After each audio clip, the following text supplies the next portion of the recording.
হে আমার আমার ফেন্সিং কাজের সম্ভাবনা না, তুমি সেই কাজটা কিন্তু আমরা তো গার্জেন করে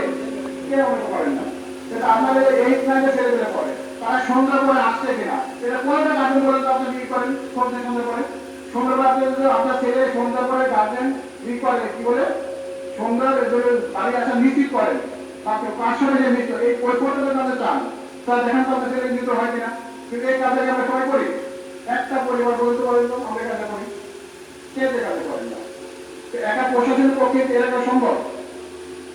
এটা কোনো সম্ভব না। এই সম্ভব তখনই আপনারা এলাকায় ঐক্য থাকবেন এবং নিজ নিজ গার্জেন দ্বারা করবেন, তখনই কিন্তু আমরা মাদকটা নিয়ন্ত্রণ করতে পারবো। এটি আমরা সাথে করবেন ইনশাআল্লাহ। এখন এই এলাকায় হয়তো কি মুসলিম কি 4 জন কি 5 জন হয়তো 10 জন হতে পারে, যারা ব্যবসায়ী বা প্রকাশ্যতাই করে, এটা কি করে, এটা আপনার দায়িত্ব আছে না, অবশ্যই আপনাদের দায়িত্ব আছে। এই প্রশাসন কি আমরা এই কিন্তু 24 ঘন্টা তো নির্ভর সম্ভব না, আমরা কি করি, আমরা তো রাত্রে একটা টহল দিয়ে চলে গেলাম বা আমরা অনেক টাকা আসলাম, এই তো আমরা করি নাকি, আমরা পুরো পৌরসভা কিন্তু আমাকে নিয়ন্ত্রণ করতে হবে, শুধু এই শান্তি কর্মীটা আমার চিন্তা করে না, আমার কিন্তু পুরো থানা আমি চিন্তা করতে পারি, এত বড় থানা আমার কিন্তু রাত্রে 3টা টহল করে সবাই, এটা আমাদের নিয়ন্ত্রণ সম্ভব।